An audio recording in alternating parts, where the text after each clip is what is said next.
remove the positive cable from the battery.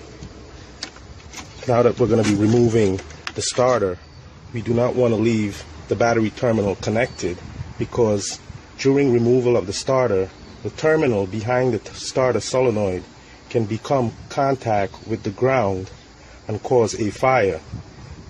By detaching this splash guard from the wheel well, and when we look inside the engine compartment, we will see that wire that's connected to the starter. So we have to disconnect this heavy cable from the positive battery terminal. We also have to disconnect the solenoid wire from its harness plug.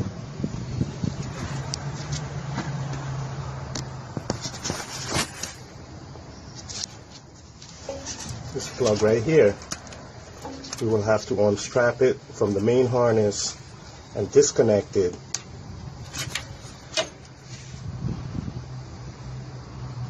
If you do not choose to remove the wheel to access the solenoid wire harness, which is located right here, you can remove the rock guard from the front of the vehicle below the radiator, and this is what you will notice to make your repair. Here is what the plug looked like after you pass it from behind the motor mount flange. I was able to pass it with the zip tie attached, but you might not want to risk so, because you could risk breaking the plastic. So when you're going to have to unzip this tie, you're going to have to lift this tab right here up. You're going to have to push it up and then pull back on the tab itself. It's going to require two hands and a little effort. So now that we have this wire disconnected, we're going to move to detaching the bolt from the heavy positive cable. So we're going to use a 13mm combination wrench.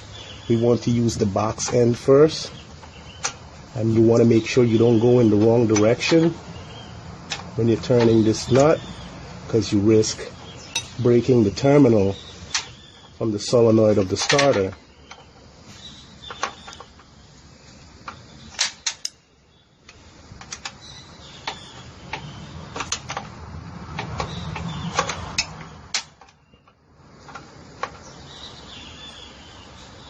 So the reason I don't want to use the box end is because it has a little piece of plastic here, and the box will just kind of break this plastic, so you have to watch out for it.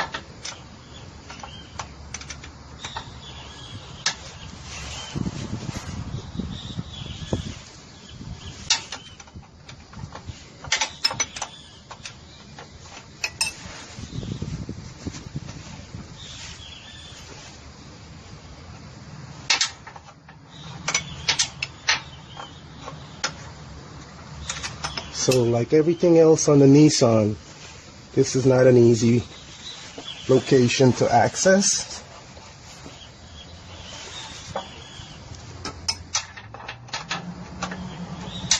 At 100,000 miles, most Nissan will become very problematic. So you have to become a very good tech or a mechanic to maintain your vehicle.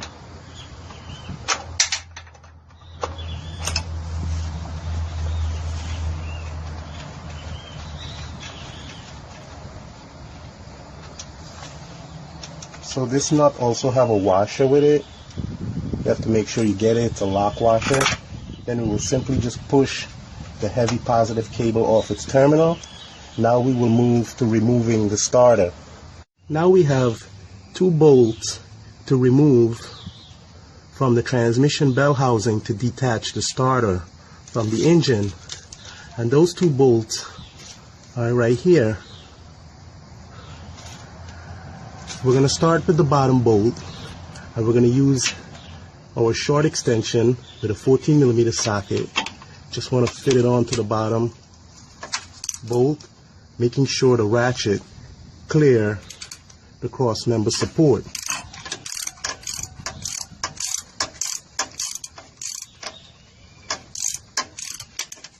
So this piece of tool is a must for the bottom bolt. For the top bolt, we're going to use the same 14mm 6-point socket with a swivel extension. You can also use a universal like this to attach to the end of the socket where it needs the extension. This will allow the extension to flex so the socket could be perfectly seated onto the bolt. But once you have the socket on the bolt, you want to tap the extension end so the socket is seated perfectly onto the head of the bolt. Failure to do so will strip the head of the bolt, and this will cause a problem to remove the starter bolt.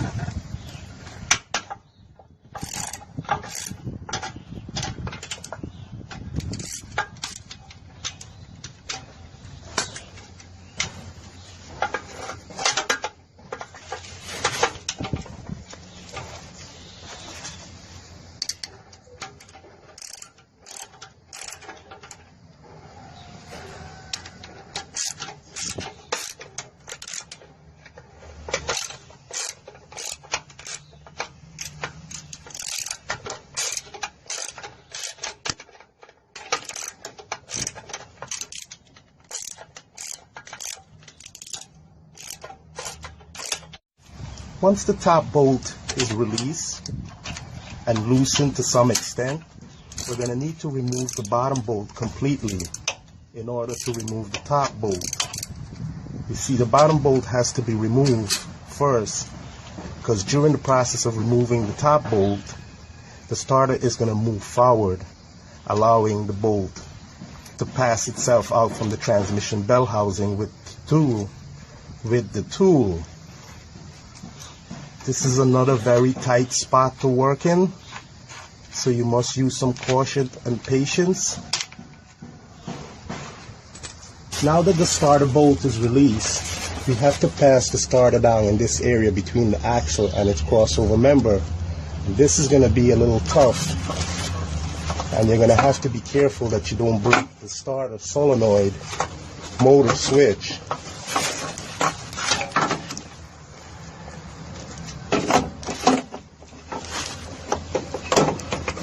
You're also going to want to remember the pattern that you're sliding down the starter with, because that's going to be the same way you're going to be reinstalling the starter. You also must make sure you don't tug on this wire to damage it or disconnect it from its solenoid. So we are complete with removing the starter from the engine. Let's go take a look at what the problem could be inside the starter to cause our failure to start.